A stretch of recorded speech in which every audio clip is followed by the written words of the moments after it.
Hello and welcome. In this video, we're going to go through what you need to do when you've bought something on eBay and it hasn't arrived and the seller ignores you. So the reason I'm making this video is that this week I had quite a few messages from one guy on YouTube. So it wasn't someone I dealt with on eBay, and he had this exact issue, and it made me think of lots of things that I hadn't covered in previous videos. So I wanted to go over this specific issue, and I'm going to go over his exact issue at the end of the video, but I'm going to go through all the steps that are relevant to everyone in this video. So if this has happened to you, don't worry, I've got you. Stick around because I'm going to go through lots of useful stuff. Also, generally the first thing I said to him was don't panic, because if you're the buyer, you've actually got a lot of power. So eBay has got you back, and also PayPal, credit cards, or your bank have also got you back, provided you paid through eBay. 95% certain you're going to get all your money back, and pretty quickly as well. So in this video, we're going to go through a few different things. The first thing is we're going to look at who you're actually dealing with, because it can affect, basically, it's going to affect your expectations, excuse my dog, and it should also affect how you make decisions going forward. And you'll see as we go on. There'll be certain things you'll do and certain things you won't do depending on who it is you're dealing with. And we're also going to look at reasons for, it's kind of legitimate reasons why a seller might not send a thing to you, why they might ignore you, and then we're going to look at your options, and there's quite a few, and you'll see then that you are in quite a powerful position, even though you might feel like you've been scammed. If this has happened to you, I'm assuming you've come to this video because you're having this issue. So please drop me a message in the comments. Just let me know what's happened. And, even if you have to come back to the video after, if this video helps you, then yeah, please let me know. I'll be interested. And also if I've missed something, if there's an angle I haven't covered. Like the guy I've been speaking to this week had quite a specific issue, so I'm going to go over that in the end, but most of it applies to, I would say, most people. What this video isn't going to cover is things like the item's been lost in the post. So to keep this video short, what we're going to say is when the seller made the listing, they made it with good intentions, as in they thought they were going to send you a thing that you were going to pay for, and I'm also going to assume, and we're going to assume that they haven't sent it yet, and we're also going to assume that you as the buyer have been diligent and you've read the listing, basically that this item is, let's say, a week late. So it's not just 1 day late compared to what eBay delivery said it would be. This is it's late. So with that in mind, the first thing we're going to do is find out who it is that we're dealing with, who is the seller. When I say that, I don't mean we're going to find out where they live and put horrible things through their door. I just mean that we're going to look at their eBay profile, and we're going to look at their feedback profile. The kind of things we're looking for are, sorry, my dog is getting in the way, come on dog. So the kind of things we're looking for are basically, are they a private seller or are they a business seller? Because that matters, you'll see as we go along. Have they been selling a long time, or is it a brand new account?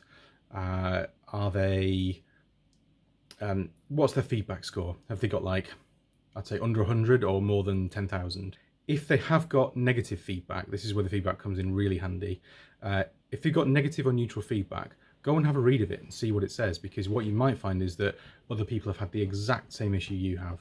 This is very common with big sellers, big businesses. So before we look at your options for actually dealing with the problem, what we're going to do is we're going to look at the reasons why things don't get sent, why people don't send things, and why sellers ignore you, why they ignore buyers. So I'm not going to make excuses for sellers. There is no excuse for being treated badly, and the guy I was speaking to this week has been treated really badly, and he was clearly upset by it, and that's not on. So but what it does do is it helps you decide what to do and how to go about it, because dealing with private sellers is different to dealing with, say, a big business. So with that in mind, let's go and have a look at reasons why a thing might not get sent in the first. So if you've bought your item from a big company, when you've been looked at their feedback profile, they've got thousands of feedback and they sell hundreds of things a month. If they didn't send you this thing, the chances are it's because they don't have it. Some of the big companies on eBay, some of the big sellers, you've never heard of them, they're not a company you've heard of, they're not a big brand name, but they just do a lot of turnover on eBay. And sometimes they sell on multiple platforms, sometimes they drop ship, which means they don't hold the inventory, they have a supplier and they send it direct from there. Quite a lot of times they don't actually manage their inventory well. they don't, or the supplier runs out, they run out and they don't know they've run out, that kind of thing, or they think, oh, it'll be here in a week, so it's fine. So that's often the most likely reason for a big seller not having the item. When it comes to small sellers, particularly, well, I would say almost exclusively with auctions, if the seller hasn't sent it, it's often because they didn't get as much as they were hoping.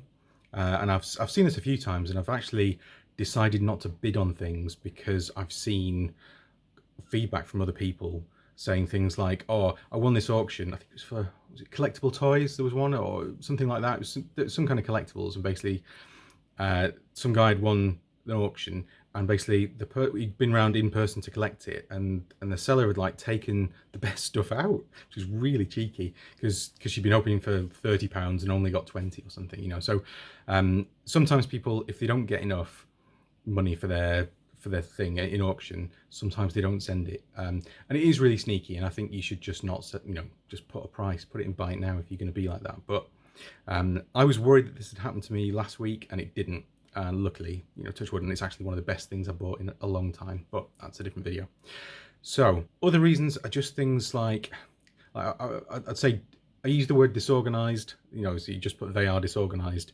That's like a general catch-all for being a bit rubbish. So it can mean lots of things. It can mean a huge business just being too busy and not having the systems to cope with what it is. It can be people who just, they've got jobs, they've got busy lives, they're parents, maybe they've got, maybe got 2 jobs, they've got family to look after, all that kind of, they've got lots of real life happening to them, and they just perhaps don't take eBay as seriously as they ought to.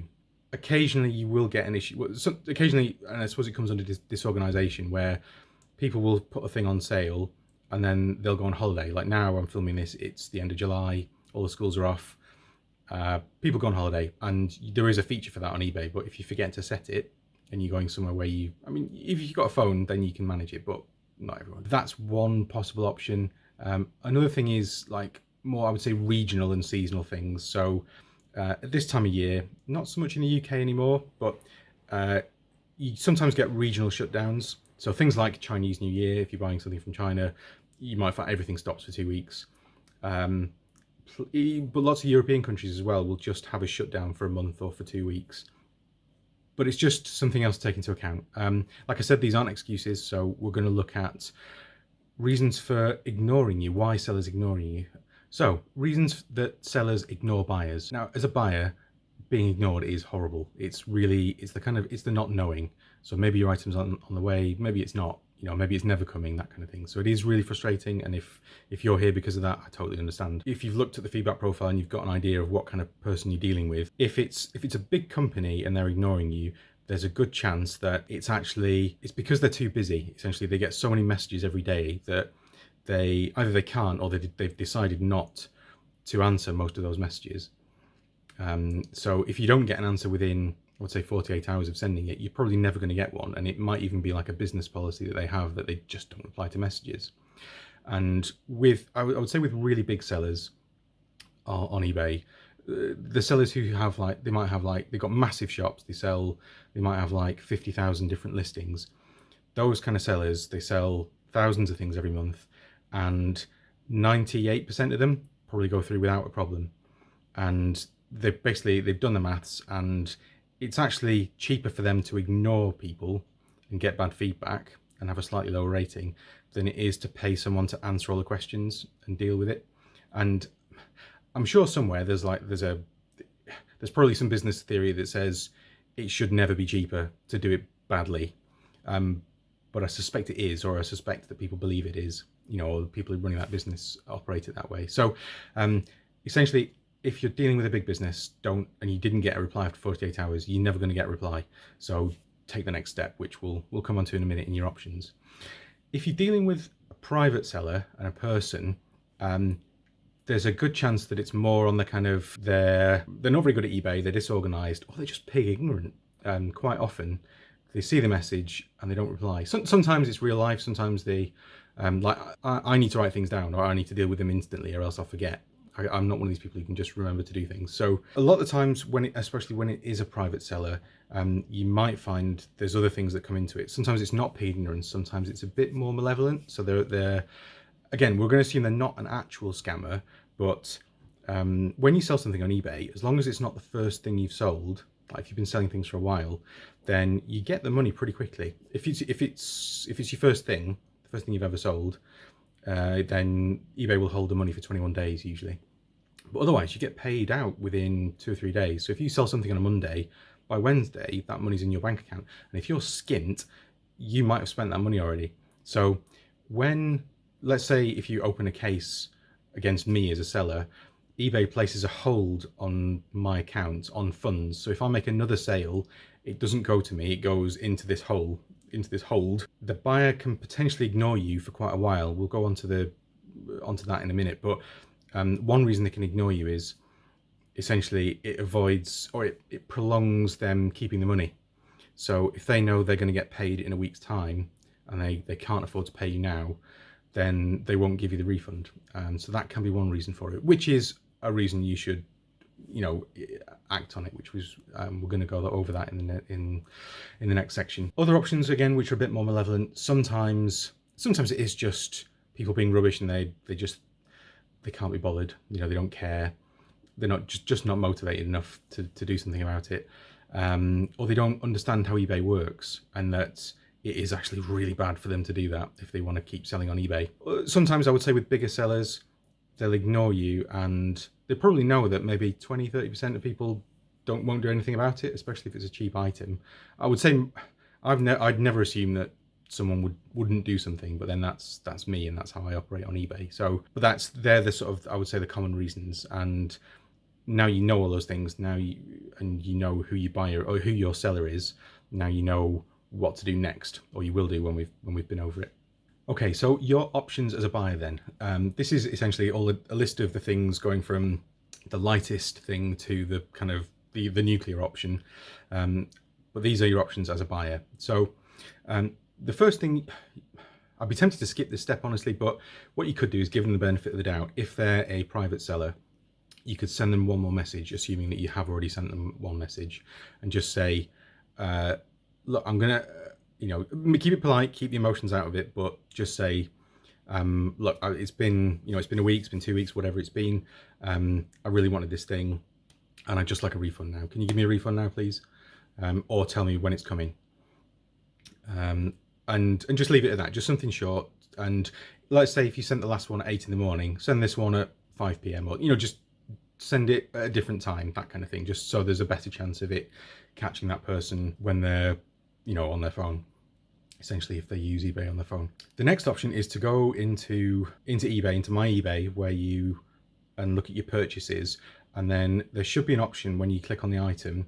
It changes all the time and it depends what your eBay looks like, and it's also different on your phone, but there should be an option. It might be under more actions, but it'll say my item hasn't arrived, or I haven't received my item, or where is my item? And if you go on that, you will be able to open a case. So you can ask the buyer, where is my item? And essentially once you do that, they have 5 days to respond.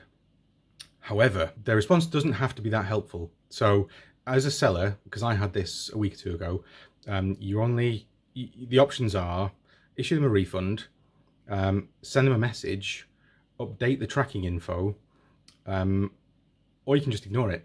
And ignoring it is terrible. And basically, if I as the seller ignore you as the buyer, after 5 days, eBay gives you a full refund. So that's, which is why you should definitely do this, although you might want to look at the next option, just saying. But the great thing about opening a case is it provokes the seller into action. So hopefully by this point, if they haven't done already, they will send you a refund. If they know they haven't got it, let's say, or they haven't sent it, they'll just send you a refund. And especially a big business seller should send you a refund. If it's a big business seller who's sending you something from China, then they might not send you a refund straight away. They might say, oh yeah, it's on its way, it's coming. Or if they sent it late, that's the other thing. They might send you tracking, or they might say, we did send this, we sent it a bit late, we're really sorry. Would you take a refund of you know, 20% or something like that. Don't, basically, if they offer something like that, don't take it until it arrives. I will say that. So, but if once the seller does any of those things, it gives them an extra 21 days. So it's 21 days that you are potentially without your money or your item, which is what happened to our the man who essentially provoked this video.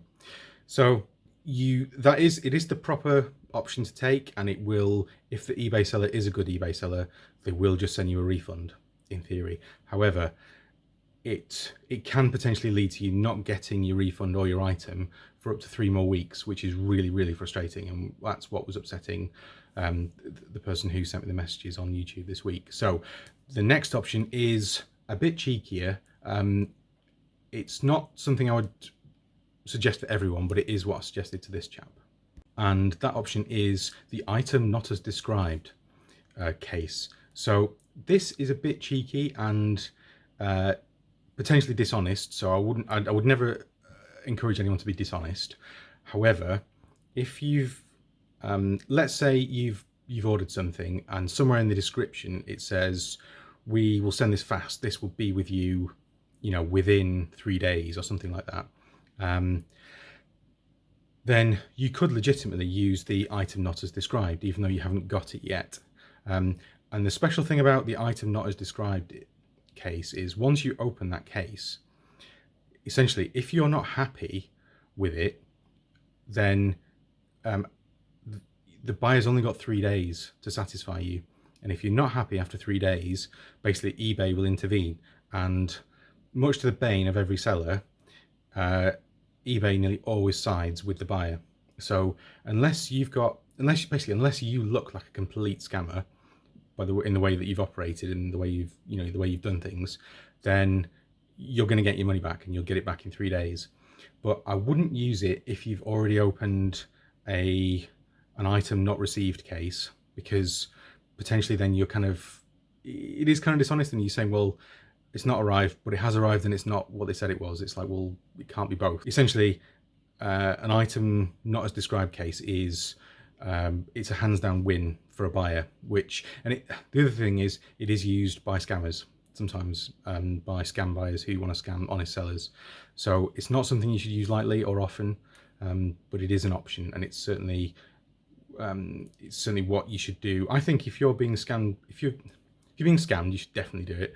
But if you think that the seller is basically prolonging the duration that they hold onto your money just because they can, I think that's legitimate. You know, I think you're fair enough to use that. I mean, you don't know what kind of situation the other person's in, so that person might be broke and they might need that money for food, but maybe you are too. Maybe you bought that. Like when I buy things to sell and make money. So if someone's holding my £100, like if I bought that to flip it and make, you know, £50 or something, like that £100 means something to me. It's a big deal. So you never know what it means to the other person. So I would go with your conscience and don't be dishonest. But essentially, if there's valid scope for you using the item not as described, and you're being done over by someone, then definitely use it. If using those two options, either if you've used them and you've used them wrong, let's say you opened a case and then you closed it again. Let's say you said, yeah, it's fine, the guy said he's going to give me a refund, and he doesn't, or, you know, for whatever reason, you've closed off the other avenues. The next thing to do is to contact eBay customer service. So you can either go up to the top of the screen in eBay if you're on desktop, and there should be a help and contact button. So you can go in there and say, and deal with the chat, and it'll actually show you the items that you've bought recently, and you should be able to click on that one and say, I've got a problem with this item.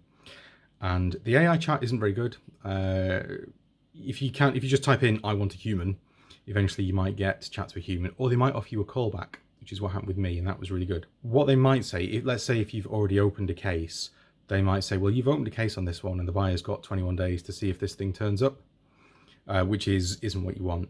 But if you've already closed the cases and you've kind of essentially you've closed all the other avenues off, but you've still been done out of your money, essentially you haven't got your money, then that can be one avenue. They can help you sometimes. Certainly an issue I had recently, I went through that and I said, just give me a human, just typed it in again and again. And he said, okay, we'll give you a call back in 10 minutes. They called me in 3 minutes and it was done and dusted in excuse me, in 5 minutes it was sorted. So that can be an option. The guy I was talking to this week, because he wasn't in the UK, he was in the Netherlands, and he said eBay's not that big here and I don't think there's a number I can call. So again, I don't know if he was on eBay NL or like a European eBay, or I don't know how it works. I know some companies like Germany and France have their own eBays. So again, depends where you live. It's not always an option. But the last option is the nuclear option, and it's doing a chargeback. So provided that you paid using a debit card, a credit card, or PayPal. So essentially, if you didn't pay cash in person and you didn't pay by bank transfer or go around eBay, then you are covered, essentially. And I think even if perhaps you're probably covered with your bank, even if you pay by bank transfer potentially. So if for whatever reason eBay doesn't help you, so let's say you didn't spot, you've forgotten all about this item and it's been more than 30 days or something like that, and eBay, I can't remember, I think it's the 30-day cutoff where eBay won't help you anymore, or you opened a case, forgot all about it, and it's lapsed, then I think within 6 months, certainly here in the UK, and I think in most places, most places where eBay operates, then I think most banks, PayPal, and credit card companies will allow you to do a chargeback within 6 months. So chargebacks are the last resort, because they're also the tool of scammers. And if you've got, let's say if you've got a brand new eBay account, you bought one thing and it was quite expensive, and then you do a chargeback, it kind of makes you look a bit like a scammer. That's what a scammer would do.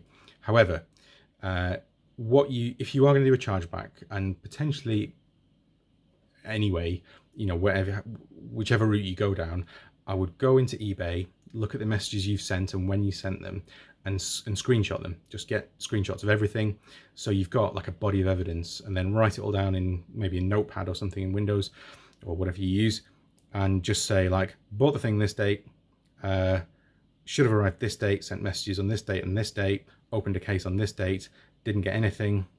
And just so you've got something that you can send, because normally the credit card or the bank company will want to see some evidence of your claim, and because then the seller and or eBay can then claim against you later on, so you can get the money back pretty quickly, but then they might take it away from you again. So yeah, you just need to balance that up really. And but if essentially that's the last resort, but it is a powerful one. So now I'm going to tell you what happened with the guy this week and what I would do if I was him. But we're going to do that in the computer. I'm going to jump into eBay and show you some stuff. Okay, so to explain what happened to the guy who sent me the messages this week, I don't know all the details. He told me enough for me to get a gist of it. So essentially what he said was he bought a digital item. So it was, he didn't say what game it was, but essentially there's only two that I can think of that would fit the description. So he bought a rare pet for a game. So it's an animal, it's like a collectible, but it's a digital collectible that you can use in a Roblox game. And there's only two games really. There's Pet Sim 99 and there's Adopt Me. And most of these are for Pet Simulator. So we're going to assume it's one of these. And he said he paid over €100 for it, which is about £100, £80, whatever, £90. So these are all I've done is type in Pet Sim and then go for highest price. So some of these are up to $1,000 or £2,000. Oh my god! So he said it was a very rare one, and he said that he looked at the seller. The seller had good feedback, because obviously when you buy this kind of thing, it's open to scamming, because essentially you have to trade it in the game. You can't trade it with one of these games. You can send it to someone in the in-game post system. There's like a mailing system that you can send things to, so you don't have to be in the game at the same time. But on the other game you do. You have to be in the same game on the same server. You have to agree a time to meet, and then you do the trade there. So it is kind of there is a bit of risk with it, and I've actually made a video all about selling these kind of things and why I don't do it anymore. In fact, I uploaded one yesterday, but I've got another one as well specifically about these. In this instance, the guy bought this pet, he paid for it, and I don't know how many messages he shared, but he got to the point where the seller just wasn't giving him, it was just ignoring his messages, and there was, he felt like he had to do something. So I'm not sure that this guy used eBay that much, and I don't think he knew a lot of the things that we've gone over in this video, which is fair enough. Lots of people don't know that's how to do stuff, how to open a case, and what the implications of that are. And he was getting frustrated because he couldn't get his money back, and I think he wanted to, if he couldn't buy, let's say he couldn't buy this one, then he wanted to use the money to buy this one, but now he can't, and that his money, essentially his money's locked up for 3 weeks, potentially anyway. So what he said was he kept messaging the seller, and the seller was just ignoring him. And this comes back to the things we talked about earlier, which is a lot of the people who sell these things, and this is something I discussed in my last video, they don't actually have them. So they get them from another site, most probably Player Auctions. Okay, so this is the Player Auctions website. This is where you can buy in-game items, a bit like the ones we just looked at on eBay, but this is kind of more it's a marketplace just for this specific kind of item. And I've come in here and I've sorted by price for Pet Simulator 99 pets, which is what the vast majority of these are.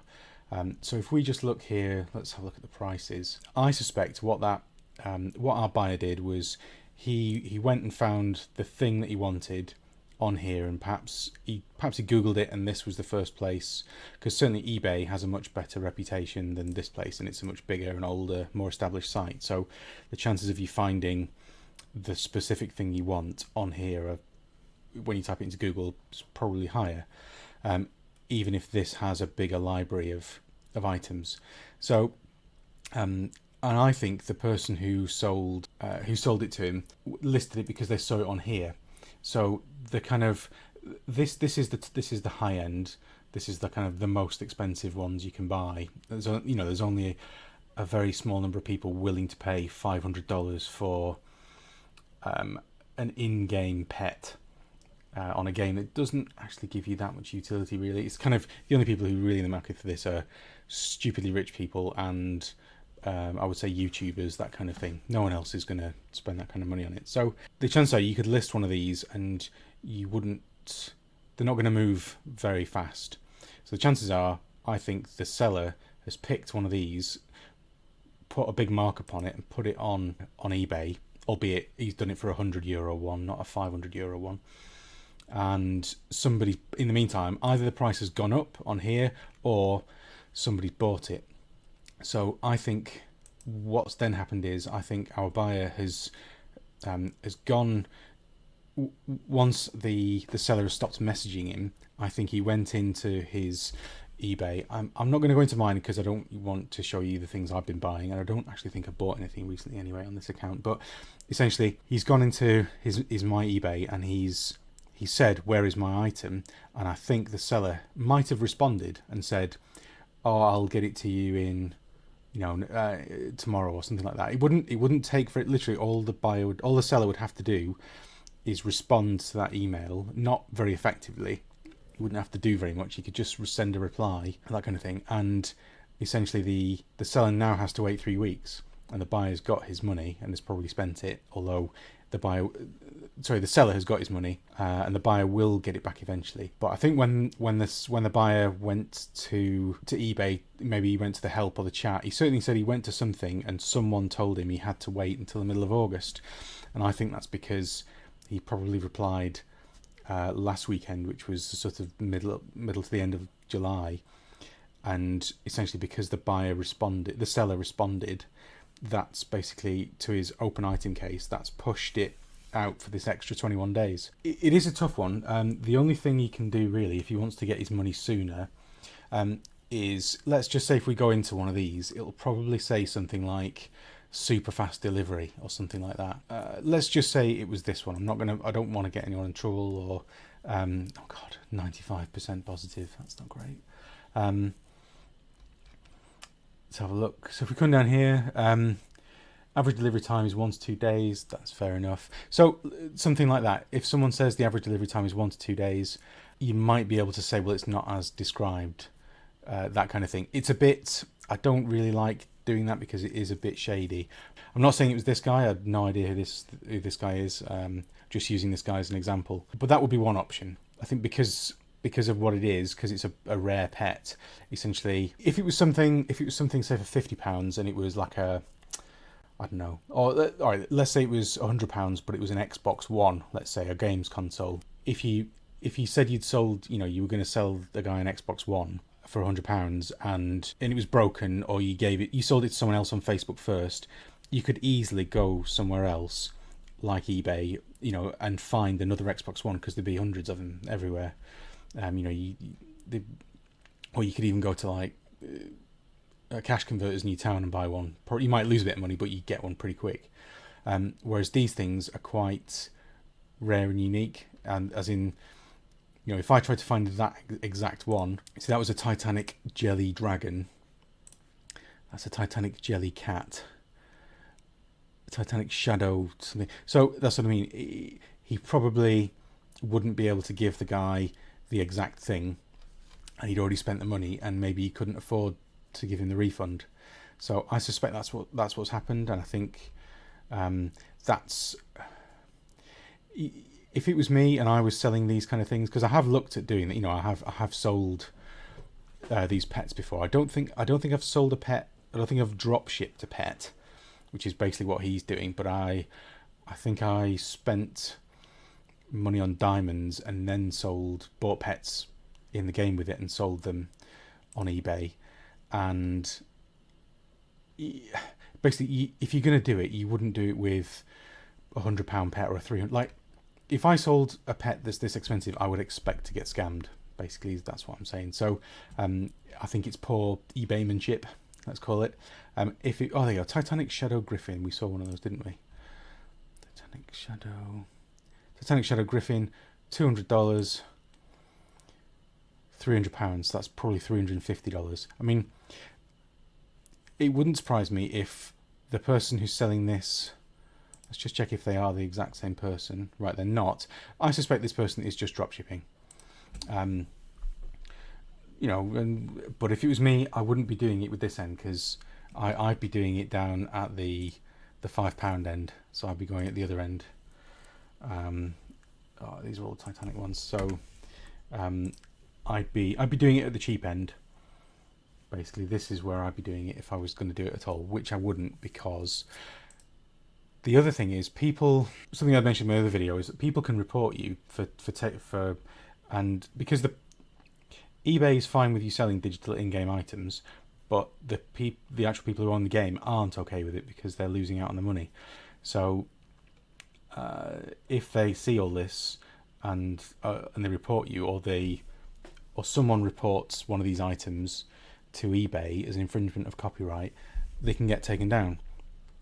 Which is why I don't do it anymore. I did a whole video on it yesterday, which I uploaded, so I'll perhaps leave a link in the description to that. I think if I was our friend and I'd had £100 saved up for the summer, and basically somebody took it off me. If I had £100 to enjoy my 6 weeks with, and someone took it off me for three of those weeks, I think I'd be using every tool at my disposal, and I think that would include using this item is not as described tool if it was available to me, and that's what I would do.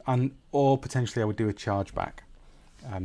The downside with doing chargebacks are that they are basically the tools of scammers, and I think on 2 of the 3 occasions I had to provide quite a lot of evidence, and I had to spend time putting it through and putting it all together, and on at least one of the occasions I didn't get all the money, so I lost.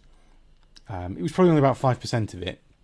And I know I actually got scammed with a chargeback as well many years ago, and even then, even as the seller, because I didn't have tracked delivery. I think that was for £25, and I got to keep about £3 or £4, but the rest of it went to the buyer. So the buyer didn't get to keep everything, or the scammer, should I say. But so that's the other side of it, is if you do go down the chargeback route.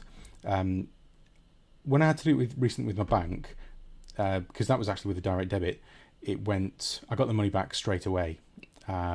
Whereas with a credit card, I think I had to wait 2 weeks before it actually went back onto my balance. So that's the other thing, is you might get it faster than 3 weeks, but it might not be worth it, and you might have to do a lot more work.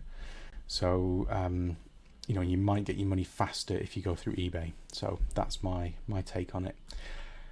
I hope you found this useful. Please leave me a message. Please drop me a like and consider subscribing if you find this useful, and I will see you in the next video. Bye bye.